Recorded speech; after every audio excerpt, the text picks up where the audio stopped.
नोएडा से श्री हरिवंश महाराज जी। महाराज जी, मेरा प्रारब्ध खत्म ही नहीं हो रहा, बहुत तंग कर रहा है। नाम जप करती हूँ तो करते करते गलती हो जाती है, फिर प्रारब्ध का आवेश तेज हो जाता है और नाम जप कम होने लगता है। महाराज जी, मेरे को इसका पहली बात तो ये समझना है कि प्रारब्ध और भजन दोनों अलग चीज हैं।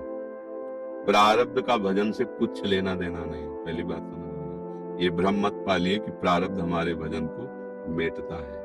प्रारब्ध होता है हमारा पूर्व का किया हुआ कर्म, जो दो तरह का होता है। एक होता है शुभ कर्म और एक होता है अशुभ कर्म, जिनका दो फल होता है। शुभ कर्म अनुकूलता प्रदान करता है, अशुभ कर्म प्रतिकूलता, जिनका प्रभाव अंतःकरण और शरीर पे होता है। समझ रहे ना? परमार्थ हमारा भगवद आश्रय। हम दुख में है तो राधा राधा, सुख में है तो राधा राधा। क्या बिगाड़ लेगा प्रारब्ध? हमारी किडनी तो नहीं फेल है? ये है बुरा प्रारब्ध, दोनों किडनी फेल है। अभी थोड़ी देर बाद डायलिसिस में चले जाएंगे। हर समय जी मिचलाना, शरीर में कष्ट, भयंकर पीड़ाएं, मृत्यु इसकी होगी, मेरी थोड़ी होगी। जब बुलाओ तब तैयार, हम बिल्कुल अपनी बेग चैन लगाए बिल्कुल बैठे हैं। आदेश हो अभी चल रहे। सरकारी आदमी, कोई हम प्राइवेट थोड़ी। सरकारी आदमी, अभी हुक्म हुआ प्रियाजू का, अभी शरीर छोड़कर चल देंगे। क्या करेगा प्रारब्ध? कहाँ है प्रारब्ध?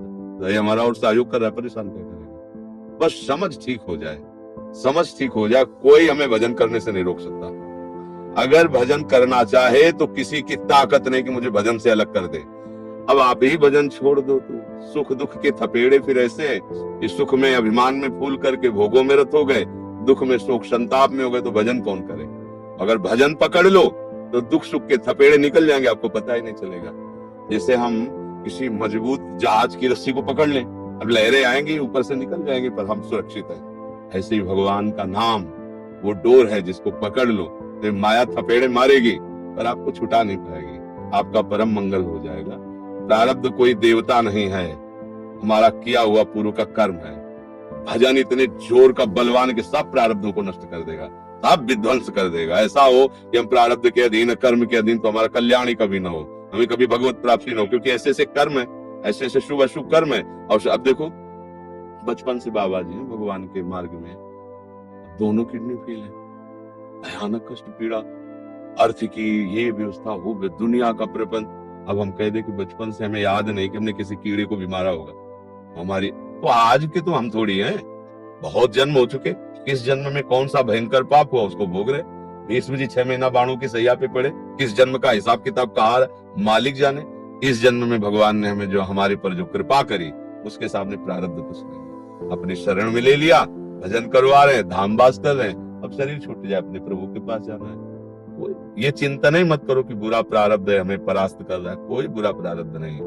जो इसने बुरा किया है वही आ रहा है, जब किया है और आ रहा है हमें पता है तो फिर भोग लो चुपचाप, राधा राधा राधा राधा, ये भी क्षीण हो जाएगा। बड़े बड़े संतों को देखो, किसी के कैंसर हो गया, रामकृष्ण परमहंस जी के गले में, बड़े बड़े संत। तो शरीर पूर्व कर्म के अनुसार, पूर्व कर्म, आज हमारी बुद्धि ठीक है, कल खराब थी, अगर खराब ना होती तो भगवत प्राप्ति पीछे ही हो जाती। कोई न कोई हमसे गंदा कर्म बन गया, कोई न कोई हिंसा का कर्म बन गया, ऐसा भयानक कर्म बना जो आज आके हमें दंड दे रहा है, तो हम भगवान का उसको भी कृपा प्रसाद मान करके कि भगवान हमें पवित्र कर रहे हैं, तो नाम जप करें। कोई प्रारब्ध क्या बिगाड़ पाएगा? मान लो अभी मृत्यु तो राधा राधा हर समय चला रहे हैं, अभी मर जाए तो राधा राधा।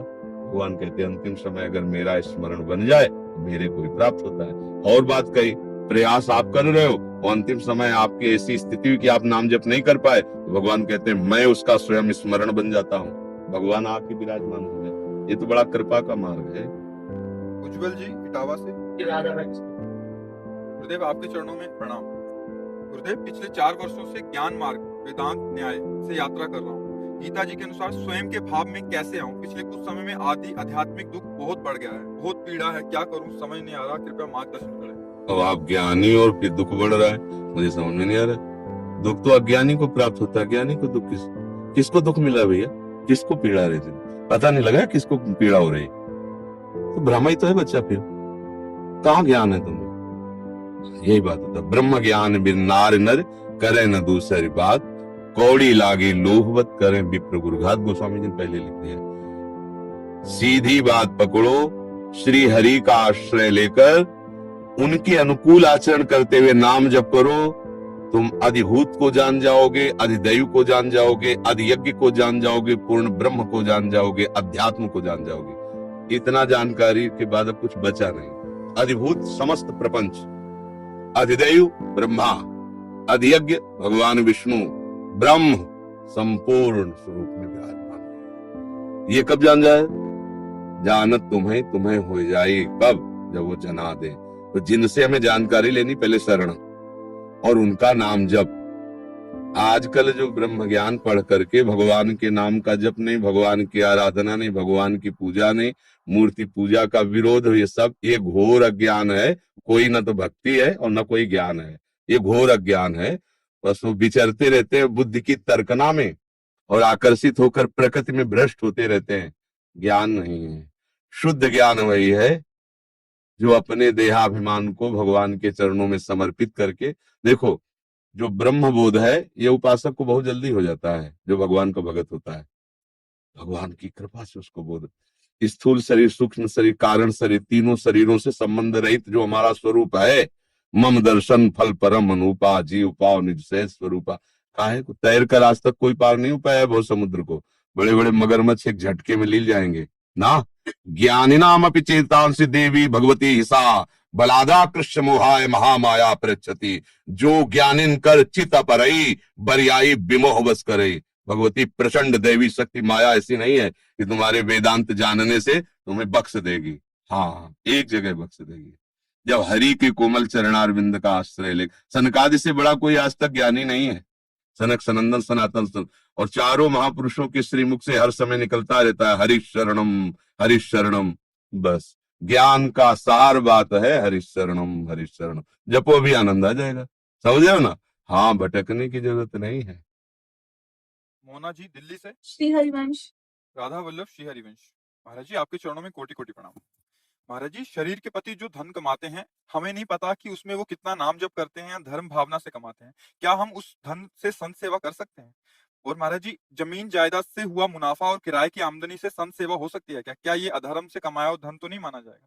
अधर्म का शब्द है किसी भी जीव को दुख दे करके, छल करके, कपट करके, चोरी करके, हिंसा करके जो कमाया जाता है वो अधर्म है। शास्त्र विरुद्ध आचरणों के द्वारा जो धन कमाया जाता है अधर्म है। जैसे हमें पता है कि ये नहीं करना चाहिए, सबको भगवान इतना ज्ञान तो दिए हुए हैं और वो हम करके धन कमाते हैं, वो अधर्म है।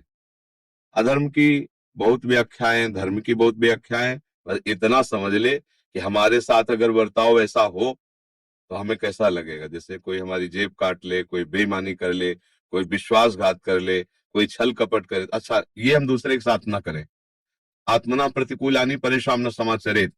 जो आपको अच्छा नहीं लगता ऐसा बुरा आचरण किसी के साथ ना करो। और पता होता है कि हम अधर्म कर रहे हैं, ऐसा किसी को भी नहीं होता कि हमें पता नहीं। अगर हम छल कर रहे हैं, कपट कर रहे हैं, चोरी कर रहे हैं, बेईमानी कर रहे हैं, विश्वासघात कर रहे हैं, हिंसा कर रहे हैं, तो हमें पता होता है। अब जैसे अपनी जमीन से प्राप्त या अपने व्यापार से ईमानदारी से किया हुआ जो प्राप्त, वो तो धर्म पवित्र है। अगर परिवार का पोषण करना है तो ये सब चले गए। लेकिन अधर्म आचरण, छल कपट वाला व्यवहार नहीं। छल कपट ही अधर्म है, चोरी ही अधर्म है, हिंसा ही अधर्म है। और इसके बाद जैसे कई तरह के व्यापार हैं जो अपने धर्म के प्रतिकूल। मान लो आपको कोई 5 लाख रुपया महीने दुकान का दे और वो वहां बकरा काट करके बेचे, तो कहते भाई हम तो दुकान नहीं है, और भी व्यापार के उद्देश्य हैं। जीव हिंसा में क्यों सहयोग कर रहे हो, क्यों गलत कार्य में सहयोग कर रहे हो? ऐसे ही विचार पूर्वक देखे कि अब आप अपने दुकान में मधुशाला खुला दे, बोले उसका पैसा आ रहा है, भाई हमारी दुकान हम कुछ भी बेचवा सकते हैं, ऐसा नहीं, फिर ये अधर्म है। ये चीजें ध्यान रखना है कि हिंसात्मक और शास्त्र विरुद्ध बातें, तो ये गंदे आचरण करना, व्यभिचार करना, इनके द्वारा प्राप्त धन अधर्म के अंतर्गत ये प्राप्त धन है, इसलिए ये ठीक नहीं है। धर्म पूर्वक मेहनत के द्वारा कमाया हुआ चाहे व्यापार हो, नौकरी हो, वो पवित्र धन ही माना जाता है।